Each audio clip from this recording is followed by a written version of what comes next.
Comunicando Espiritualidade. Apoio Cultural Soster Imóveis, Avenida Assis Brasil, 4990, Sala 201. Telefone 3340-8143, Porto Alegre. Comunicando Espiritualidade. Bom dia, senhoras e senhores. Estamos pedindo autorização para conversar com nossos irmãos a respeito de temas que nós, discutindo, consideramos importantes para a evolução do nosso saber, do nosso conhecimento. E, para tanto, à minha esquerda, Dr. Marcos, para o seu bom dia. Bom dia, professor Zambuja, bom dia, professor Limar, nossos amigos telespectadores. É uma grande satisfação, né, estarmos aqui novamente para discutirmos um assunto tão importante, né, que deve ser esclarecido, né, para que as pessoas não tenham nenhum tipo de equívoco. Isso. Né? Professor João Limar, para o seu bom dia. Bom dia a todos, nós estamos aqui hoje para conversarmos sobre um tema que parece muito óbvio, e de tão óbvio não se fala. O que nós vamos tratar hoje, senhoras e senhores, é um assunto que às vezes, na maioria das vezes, nos causa arrepios, mas é uma realidade. E é uma realidade que nós precisamos olhar com um olhar de amor, de afeto e de entendimento do que é realmente. Nós vamos falar hoje, senhoras e senhores, sobre cemitérios ao longo da história. É isso, professor? Com certeza. Então, diz um ditado que para morrer basta estar vivo. Então nós estamos partindo de uma questão que ela é tabu. Não fala de morte, não fala do local onde são depositados os restos cadavéricos, os corpos dos mortos, que são os cemitérios. Mas é importante que a gente fale disso, porque eles têm um papel muito importante. Um papel higiênico, tem um papel social, tem funções ideológicas, ele tem funções simbólicas, ele tem muitas funções e funções importantes. Por que muitos cemitérios, corpos de artistas famosos são colocados em muitos cemitérios? Por que você vai fazer uma viagem à Argentina e vão levá-lo fatalmente na Recoleta? Isso, exatamente. Vai visitar cemitério, né? E a gente fica apavorado, não pelo fato de ser cemitério, mas é que para quem é sensitivo, muitas vezes essas coisas incomodam muito. Espiritualmente, o grau, muitas vezes, de perturbação é muito grande no cemitério. Então, o que nós vamos falar é desse local destinado a serem sepultados os cadáveres, que também são, em alguns momentos, locais de práticas religiosas. Importante isso, né?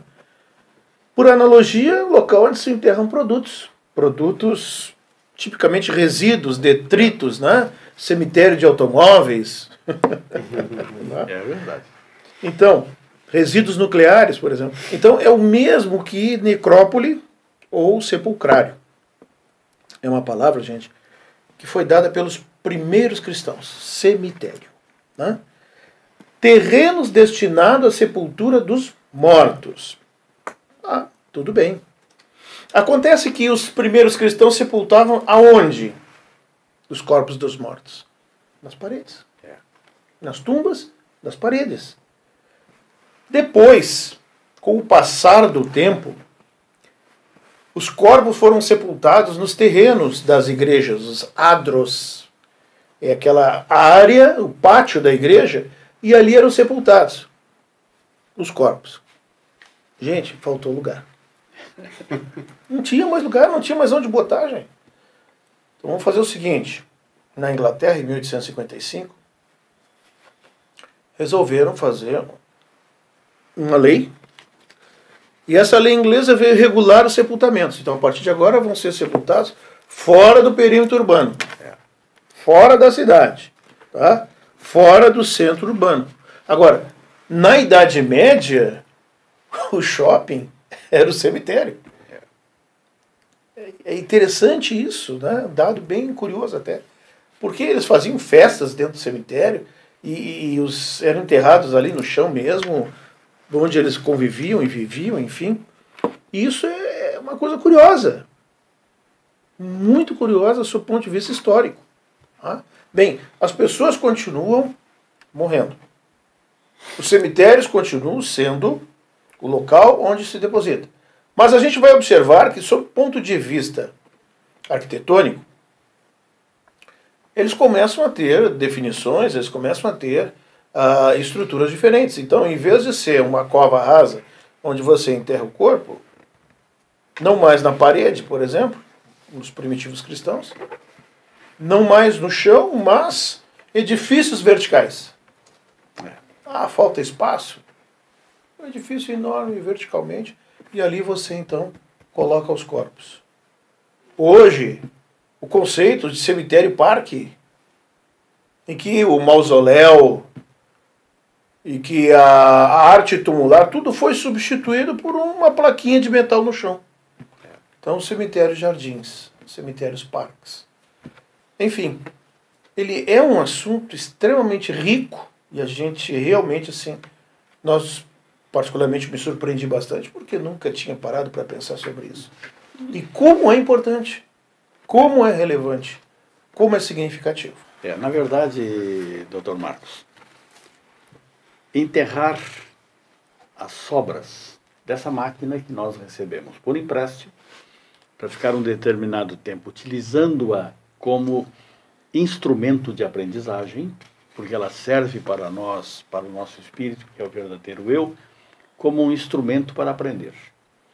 Atualmente, também, além do sepulcro, além estamos utilizando a cremação.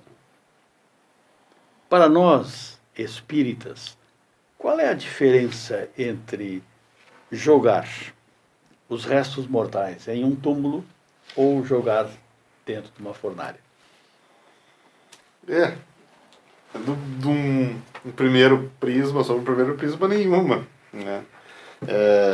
Nós temos aquela ressalva, né, com relação à cremação, porque nem todos nós, e isso não importando se é espírita ou não, nem todos nós temos o desprendimento da matéria tão apurado assim, e para que se evite então que o espírito sofra, né, se pede que se aguarde então até umas 48 horas, ou 48 ou 72 horas, né, 72, para que se proceda à cremação. É sabido que até é bom professor lembrar, porque nós temos um crematório acho que é no interior do estado, que foi justamente uma parente, uma familiar foi enviada quando houve o falecimento, e até eu fiquei tranquilo, porque até chegar lá ia dar ia dar esse tempo aí, porque a gente evita que a pessoa tenha o reflexo, né? O espírito pode sofrer, como nós temos o nosso corpo como sendo uma veste,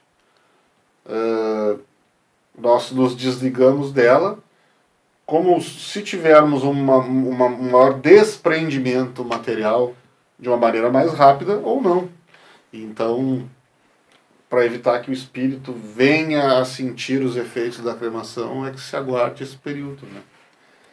Mas existe toda o professor Limar trouxe a questão histórica, né, muito interessante dos cemitérios, e a questão que envolve bastante, que sempre é discutida, que as pessoas discutem, é com relação ao assombro, né? A ser um local de onde há espíritos, né? Há espíritos em qualquer lugar. Lamentavelmente, vou ter que informar vocês que os espíritos estão espalhados por todos os locais do planeta Terra. É uma população 3 vezes maior do que a que está encarnada. E é evidente que os cemitérios, eles se encontram uma carga magnética grande, né, mas não a ponto de que as pessoas deixem de ir, as pessoas que gostam de frequentar, né, porque nós temos, na questão 321 do Livro dos Espíritos, que é a questão que se refere a isso, a questão do dia de finados e as homenagens que são feitas aos entes que já partiram. Então, ali os espíritos dizem com clareza que sim, os espíritos que já se foram se sentem tocados com as homenagens, né? Eles não se sentem nem um pouco interessados com faixas, velas, homenagens, porque a não ser que o espírito que desencarnou ainda esteja extremamente ligado materialmente a isso, né? Eles se importam muito mais com as coisas do coração. Então, se no dia de finados o familiar vai até lá para deixar flores no túmulo do seu ente querido como uma forma protocolar, só cumprindo um compromisso, aí isso não vai interessar nem um pouco ao espírito que já reside na pátria espiritual. Agora, se a pessoa vai com o coração, com o afeto, né, com carinho, com a lembrança toda de que representou aquela pessoa, isso sim toca qualquer um, né, aos encarnados como aos desencarnados. O importante a frisar é que, para que você toque o coração de um ente seu querido que vive na pátria espiritual, que já se foi aqui da nossa esfera, do nosso plano terrestre, não é necessário que você vá até lá. Você pode fazer isso dentro da sua casa, em poucos segundos, se a ele for permitido, ele estará na sua presença, dentro do seu lar, que eu garanto que é um lugar que o seu ente querido ia gostar mais ainda do que um cemitério. Então, é interessante que nós lembremos sempre que o que ficou lá é uma roupa. É uma roupa que nós nos utilizamos por algum tempo para cumprir uma determinada tarefa. E aí lá ficou a roupa. Agora, nós respeitamos toda forma, né, de homenagem, toda forma de reverência que se faz a essas pessoas que já se foram no nosso convívio. Nós estamos já no final do nosso primeiro bloco e retornaremos em seguida a continuar a falar sobre esse tema que parece meio estranho, mas é necessário. Até já. Comunicando espiritualidade.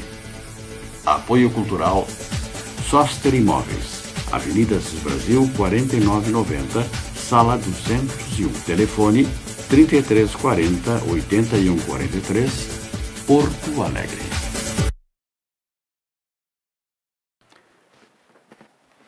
Estamos de volta com o nosso programa Comunicando Espiritualidade. Hoje abordando esse tema tão real e tão complicado. Professor.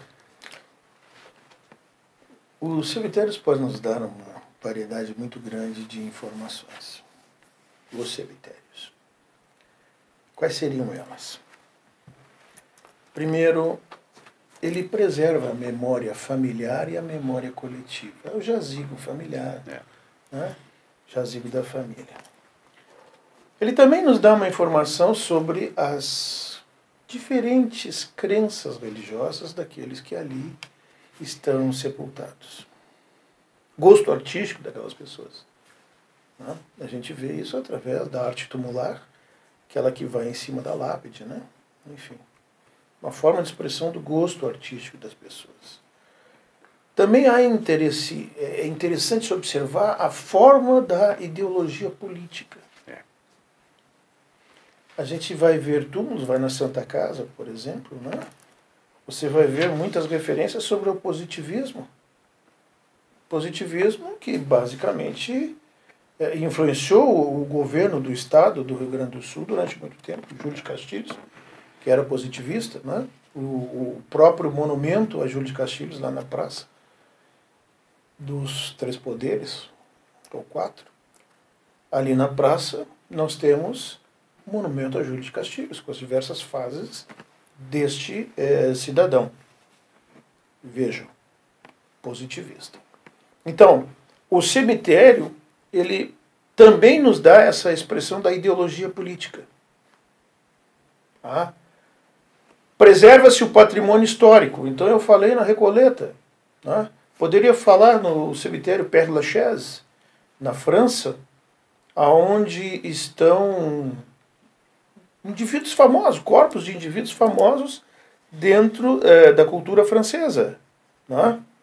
Tipo, por exemplo, Honoré Balzac, Marcel Proust, Oscar Wilde, Jim Morrison, Edith Piaf, Molière, Isso. Amadeu Modigliani e Allan Kardec. Túmulo do professor Hippolyte Léon Denis Rivail, Allan Kardec. Estão enterrados no Père Lachaise. Por quê? Porque é uma fonte riquíssima de informações e de turismo. Então ele é um museu a céu aberto. Cemitério.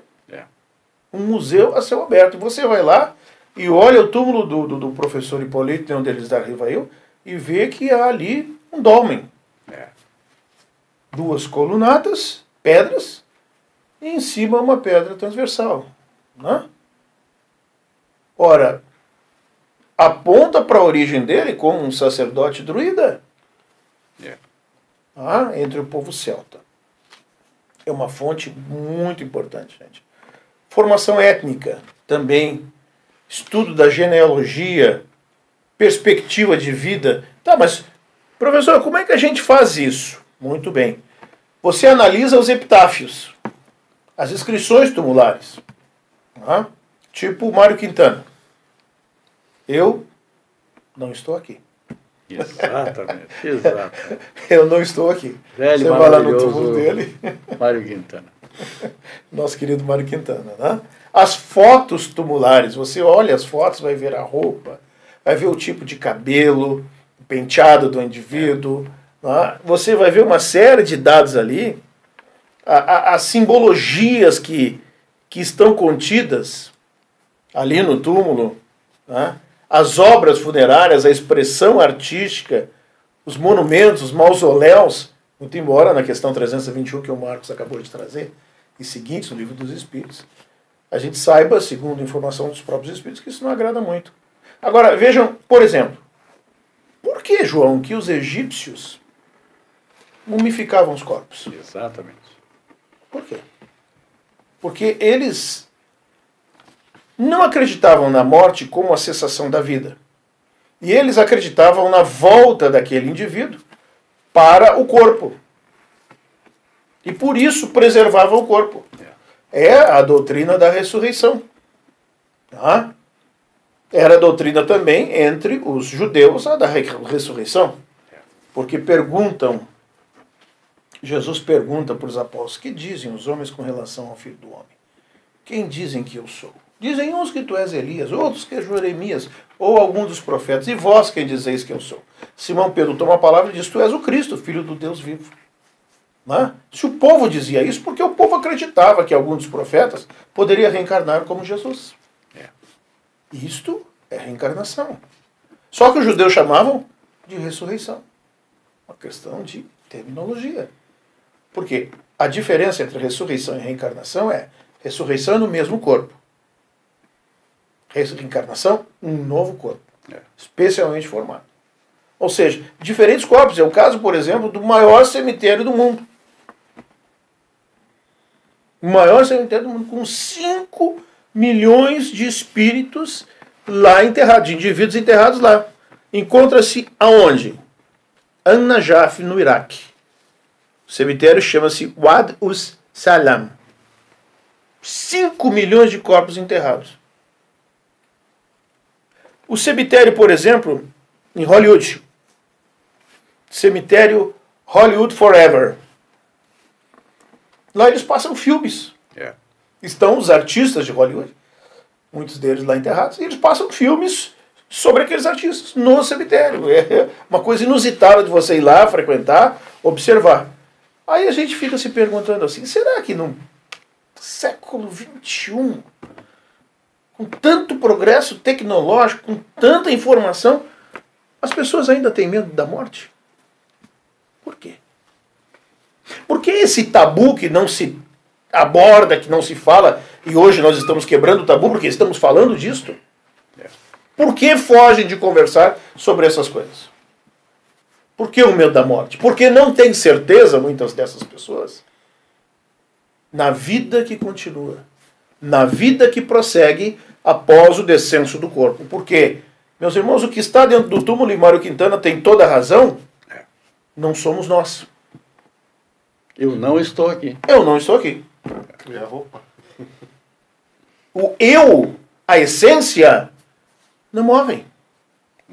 Nós somos espíritos, a essência, ela é eterna. O que morre é o corpo, a roupa, sejam lá, chamem como quiserem, mas é a parte material. Então observe bem, nós somos, na realidade, a resultante de um processo de interação entre o espírito e o corpo. Olhem, está integrado. O corpo morreu, foi enterrado, ficou o espírito. Nós somos essa essência, o espírito. Então, quando da morte do corpo, o espírito não desaparece. A vida para ele continua. E este espírito que não desaparece continua existindo numa outra dimensão paralela, que nós chamamos de mundo espiritual, mas é uma dimensão paralela e que produz fenômenos porque ele estabelece relações conosco, com outros indivíduos. E essas relações é que são estudadas cientificamente pela doutrina dos espíritos. O trabalho do professor Hipólito Denizar Rivail, que descortinou, que revelou, que retirou o véu dessas relações. Portanto, não existe milagre, não existe, meus irmãos, o sobrenatural. Por quê? Porque a gente vai descobrindo a própria natureza, as leis espirituais, e percebemos o quê?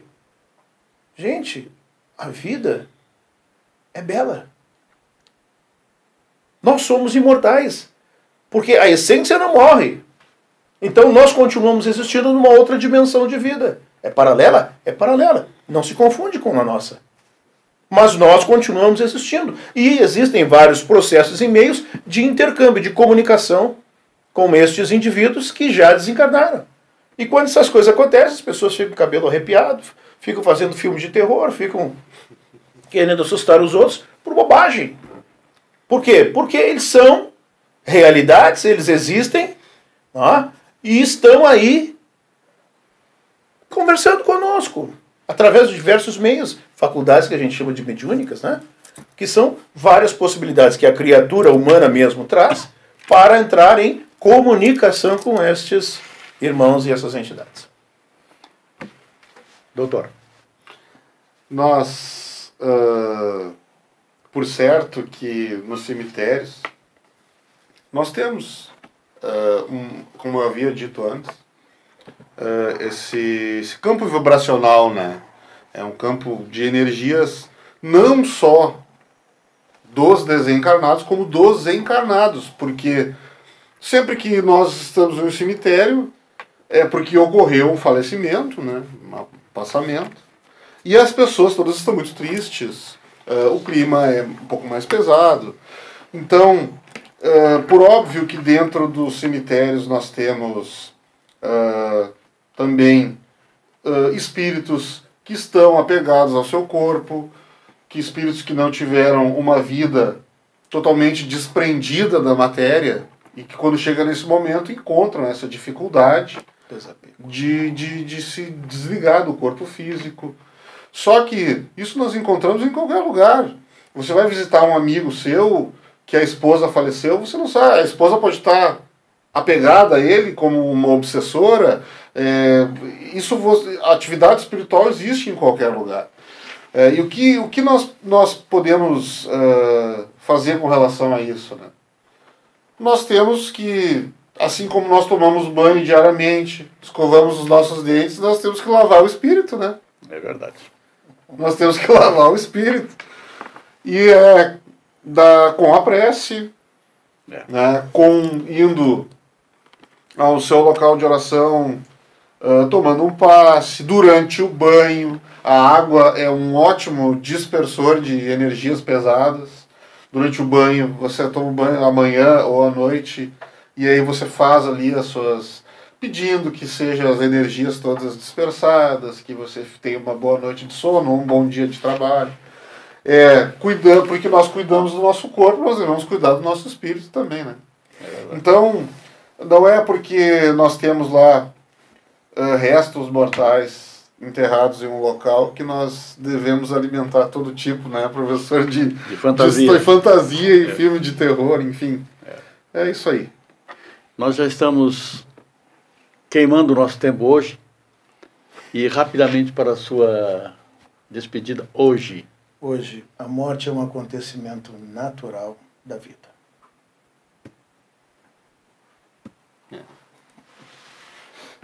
Doutor.